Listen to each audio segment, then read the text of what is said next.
So let's talk about supply and demand and surplus. Now, you wrote about it here. What are your thoughts in general after having studied permaculture about how supply and demand and surplus apply to permaculture? Okay, the first thing is how supply and demand applies to classical economy. And a good point that it's not a good point actually, but how supply and demand applies to classical economy is basically we when we talk about economies, we are always talking about humans. That's a giant difference about economies and the permaculture. When I talk about supply and demand, we are talking about what humans need and what are people offering to humans. Mm-hmm. That's one of the first difference between these two topics. Permaculture are trying to be sustainable, to give food to every environment. We are not trying to feed the world for humans. We are trying to feed the world for every kind of species. So that's a giant difference between the two topics. Uh, Supply and demand, they have interaction. So when we talk about demand, is what people are searching for, what people want. And this can be like, I want something, but I don't have money for buying this. It's still a demand. You are something that you are looking for. And you have a supply when people are offering things on the market. So using the connection between them is that people are ordering things and then people can offer things. So the supply is always related to the demand. So supply is a response to demand. Mm-hmm. When you have a cross point between these two, that's where you have the perfect quantity and the perfect price. That's the classical theory about supply and demand. Mm-hmm. A different thing is that if you are talking about feed the whole world, we changed completely the idea of supply. Mm-hmm. What we are offering to the world. Because I may not eat something, I may not eat rest of fruit. I may not eat a kind of food, a Mm-hmm. kind of thing. I may not need something. But other person, um, other organism might use it. So we are not relating only humans here. Right. Yeah, for the Bosque project, that's something I've said often, is that people come here and sometimes they expect to see a more normal looking farm, uh, and they say, well, why would you grow something that you can't eat, for example? Well, we're not just trying to feed the Mm-hmm. people. We're trying to feed the entire ecosystem. We want a biodiverse ecosystem. Mm-hmm. And so the idea of who we're supplying to and what Yes. the and who's demanding things is not human focused. We are part of it. Of course, we're going to always think about the people. We're not going to forget about the people. But yeah, we definitely don't want to be human focused. This makes me think. I mean, even where you were talking, it's just about so many issues. I mean, we look at supply and demand in the entire world, Mm-hmm.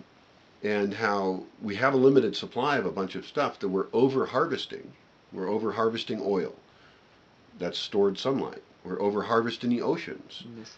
And so our supply is actually diminishing. We're increasing our demand. A lot of what I'm interested in is decreasing our demand, decreasing our consumption. And this doesn't mean living worse. I think we can live better while we consume worse. Sure. So I'm thinking all kinds of things here. And then as far as the economics of this project, like what things do we decide to sell or develop as products? Yes. Yes. Because a good thing is like yield. Yield. Mm-hmm. Yeah. Yield is one of Yield. the principles of the permaculture. And if we pick up the concept of yield, that is anything or something that are usable that you can extract. Right. Not necessarily extract, but are there for being used. Am I Mm-hmm. right? I didn't understand all that, but yeah, sure.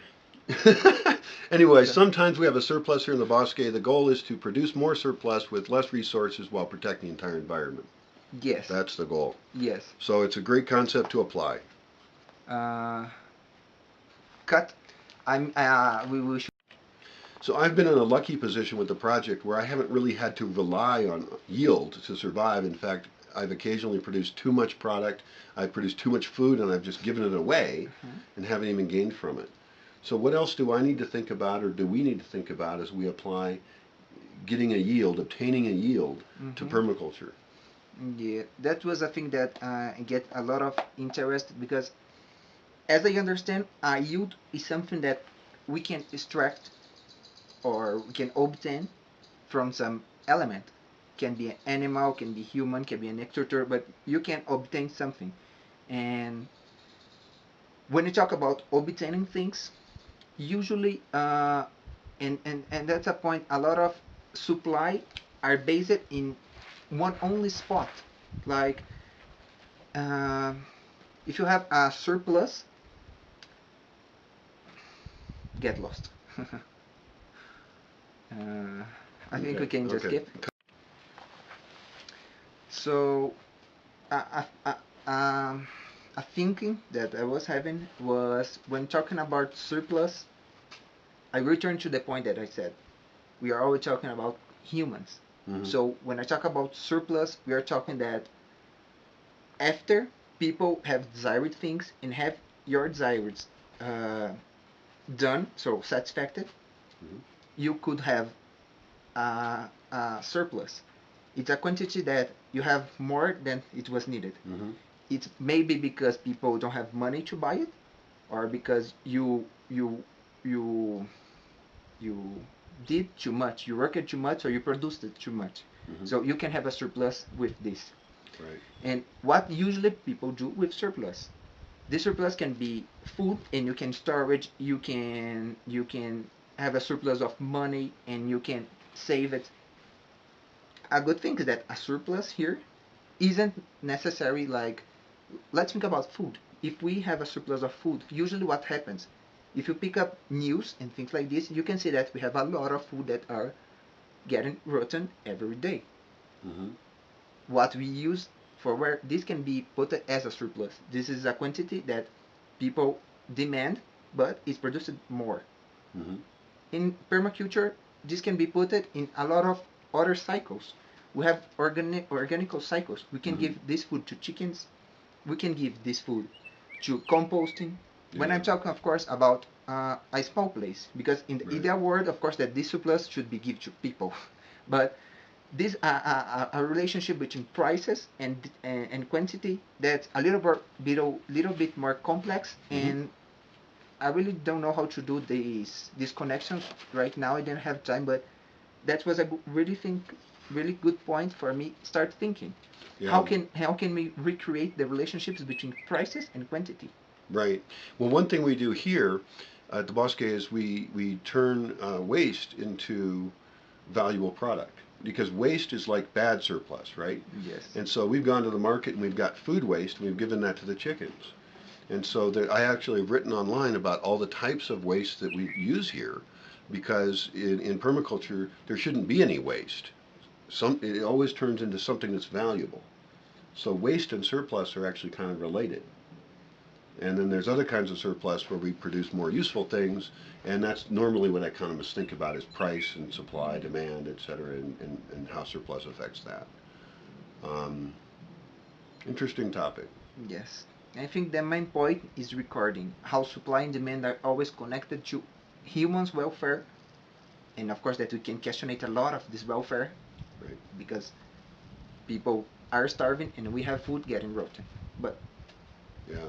putting on permaculture, we can think about surplus, demand, supply, but food in the world, not only food in humans.